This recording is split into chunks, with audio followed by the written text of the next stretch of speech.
I know that Malehya took the kids to the side of the road, and I know she transferred the kids into a vehicle, and this was early in the morning. And I know the vehicle went to took the kids out of there, the two kids. I believe Malehya's intention then, Daniel was asleep, and I believe Malehya's intention then was to go in and get the baby, take the baby, and then take off too. Malehya wanted out of there. She wanted out of there for at least a few weeks before the disappearance. She made a mistake doing it that way, but you've got to know Malehya, mild-mannered person. Two children vanish from a quiet town. No screams, no witnesses, no answers. But now, it's not just about Lily and Jack anymore. It's about the stories changing, the timelines shifting, and a community that's finally done staying silent. Because when the people meant to protect you start hiding behind closed doors, someone has to open them. Kindly subscribe to our channel if you believe in fighting for justice. We've just crossed 1,000 subscribers, all because of your support. And we need that same energy to reach 2,000, then 5,000, and then 10,000. So go ahead and drop your DNA on that subscribe button, because wherever you are, the day this vision is fulfilled, I will send my appreciation straight to you. Let's keep building this community that fights for justice together. It was still dark, the kind of quiet that only exists before the world wakes up. No birdsong, no distant engines, just fog and silence. And in that silence, a mother made a decision that would change everything. Malehya stepped outside with Lily in one arm, Jack trailing close behind. It was barely 5:30 a.m. The dew hadn't even settled. Neighbors were still asleep.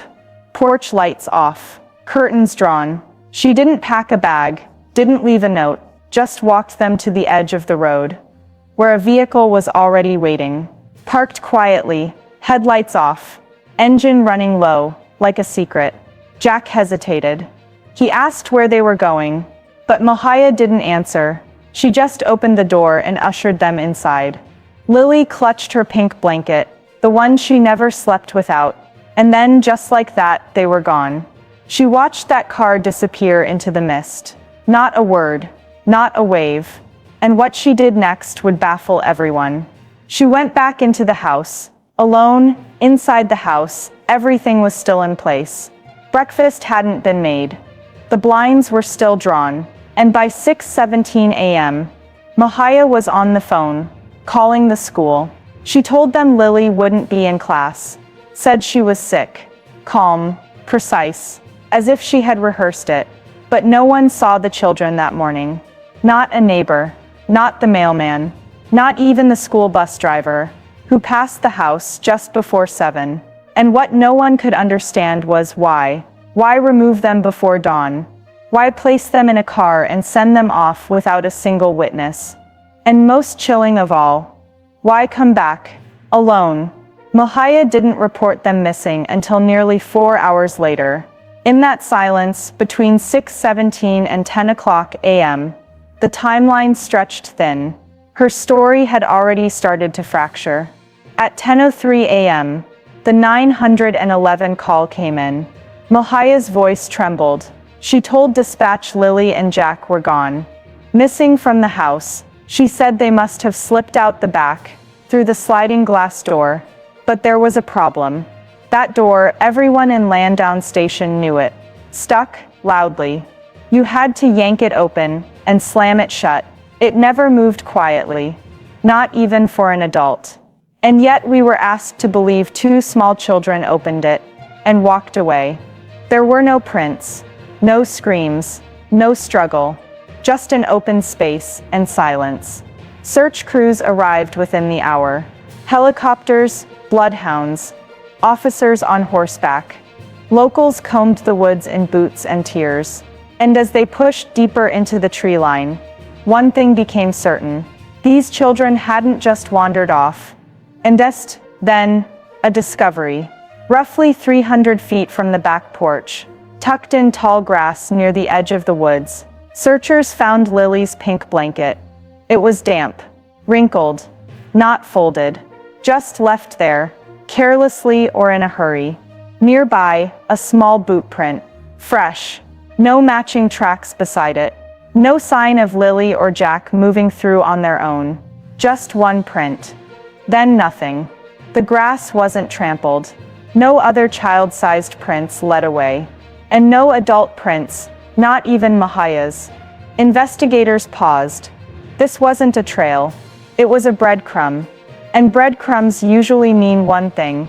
Someone left them behind. Deliberately. Or by mistake. It was that pink blanket, Lily's favorite, that cracked something open.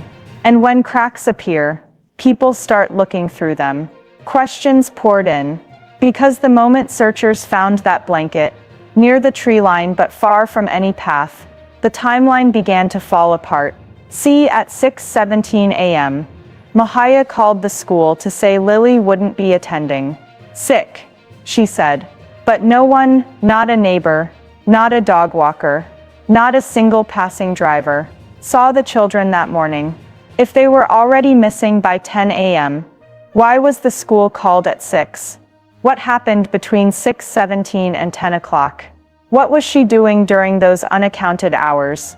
And then came the part that truly unsettled everyone. Malehya told family she had taken the kids out for a while, driven them somewhere. She returned alone. And then, only then, did she claim they were missing. A 4-hour gap. A mother, 2 children, and a drive that no one can trace.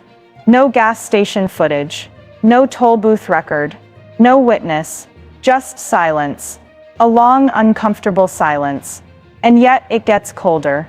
She told police Lily and Jack must have wandered off through the sliding glass door. But those who knew the house said the same thing: that door sticks. It groans loudly when opened. It slams when closed. Not the kind of door 2 toddlers could quietly slip out of. Not without someone noticing. Not without someone helping. So now, the question wasn't just where Lily and Jack were. It was whether they ever came back with her at all. By 10 a.m., Malehya dialed 911. Her voice frantic. She told dispatch Lily and Jack were gone. She couldn't find them anywhere. Said they must have wandered off into the woods behind the house. And within the hour, the quiet in Lansdowne station shattered. RCMP, fire crews, volunteer searchers, helicopters slicing through misty skies, dogs barking, reporters arriving, strangers stepping forward. People came from towns away, walking the creeks, sifting through thick brush, calling the children's names like prayers thrown into the trees. For days the woods echoed with one desperate question: where are Lily and Jack? Then silence again. No shoes, no snacks, no toys, no signs of a path they might have taken. Until one thing. A pink blanket, Lily's, found discarded at the edge of the woods. It wasn't gently folded. It wasn't half buried by wind. It was left there, damp, wrinkled, still carrying the faint scent of fabric softener and rain. And next to it, a single boot print, small, fresh. But here's the part no one can explain. No other tracks around it. No adult footprint nearby. No child's second step forward. Just one mark in the earth. And nothing more. That's when people stopped whispering and started wondering out loud. Neighbors spoke up. The glass door, you'd need 2 hands and a shoulder shove to open it. How could toddlers manage that? Malehya's story about them slipping out unnoticed wasn't holding anymore. And what she did next made things worse. She left, moved out of the family home, vanished from Daniel's life, blocked him, refused to speak publicly, declined to join community statements. No press, no posts, no presence. What kind of mother leaves the house her missing children might return to? Was it grief? Or was it guilt? Because silence can protect a wound, or a secret. As the hours dragged into days, and days into weeks, the case began to change. What started as a search became an investigation. The RCMP's major crime unit stepped in, and everything got colder, more formal, less hopeful. They pulled over 5,000 hours of video, Traffic cams, highway footage, doorbell recordings, dash cams from delivery drivers, anything that might show a vehicle, a shape, a clue. Over 600 tips came in, some heartfelt, some wild, some deeply disturbing. But not a single one led to Lily or Jack, not even close. Police interviewed more than 60 people, relatives, friends, neighbors, co-workers. Some gave tearful answers. Some stayed tight-lipped. Some refused to answer at all. And still, no trace. Daniel, the children's stepfather, took a polygraph. He says he passed. He's always claimed he loved Lily and Jack like they were his own. The warrants came next. Police seized phones, computers, old clothes, memory cards, even the vehicle Malehya was driving that morning. But nothing, not even the blanket, brought answers. That soft pink fabric became a symbol. It was confirmed to be Lily's, but its presence raised more questions than it answered. Why was it so far from the house? Why was it left out, untouched, unstained, but completely out of place? If the children had wandered off, why was there no trail, no tears, no panic from the mother in those first few minutes? Instead, what we had was a story full of pauses, gaps that didn't close, timelines that didn't hold. The cracks in the timeline widened. The early morning phone call to the school at 6:17 a.m., the unexplained drive, the missing hours, the blanket in the grass. Every piece was real, but none of them made sense. If Lily and Jack slipped away, why was Malehya already in the car that morning, driving them somewhere? Where did she go? And why come back, alone, only to claim they disappeared? Then, just days after their vanishing, Malehya left. She packed up, disappeared from the home, cut off communication, blocked Daniel, refused to make public statements. The woman who called 911 crying for help now wouldn't speak at all. People started asking, was it trauma? Or was it something darker? Because in Lansdowne Station, silence has weight, and Malehya's silence became deafening. The community had been patient at first, kind, supportive, but that began to shift. Vigils turned into rallies. Candlelight flickered with protest signs, and social media exploded. #Where are Lily and Jack? #Justice for Lily and Jack. Strangers shared their names. Parents wept on live streams. Teddy bears piled beneath posters. Shoes, tiny ones, lined up outside the courthouse like a memorial or a statement. This wasn't just grief anymore. It was outrage. And while investigators quietly worked behind sealed warrants and closed lips, the public asked the question out loud. If no one did this, where are the children? Behind closed doors, the family was crumbling. Malehya's silence wasn't just public. It was private. Even her own bloodline stopped defending her. Some said she was grieving, that the world had been too quick to label her. That trauma can silence a mother louder than any guilt ever could. But others, they weren't so forgiving. One relative, in a post that was deleted within hours, wrote, "She took the kids, and she knows it." Another posted, "It's all about the money. That's all it's ever been." The words were harsh, accusatory, spoken not by strangers, but by people who once shared her dinner table. What started as mourning had turned to suspicion, suspicion into accusation, and accusation into cold, angry silence. Even Daniel's defenders began to pull back, not because of evidence, but because of exhaustion. The public was done waiting for answers. They wanted justice. They wanted truth. And some just wanted someone to blame. But in the middle of it all, between online wars, family fallout, and the slow-moving machine of the investigation, two names got quieter. Lily, Jack, two children, two stories, almost forgotten in the noise. This wasn't the first time a small-town tragedy cracked the nation's heart wide open. It echoed other disappearances. Tori Stafford in Ontario. The Skelton Brothers in Michigan. Stories where children vanished, and the last people to see them alive were those closest to them. And in each of those stories, the same fractures were exposed. Parents drowning in silence. Mental health warnings, missed or ignored.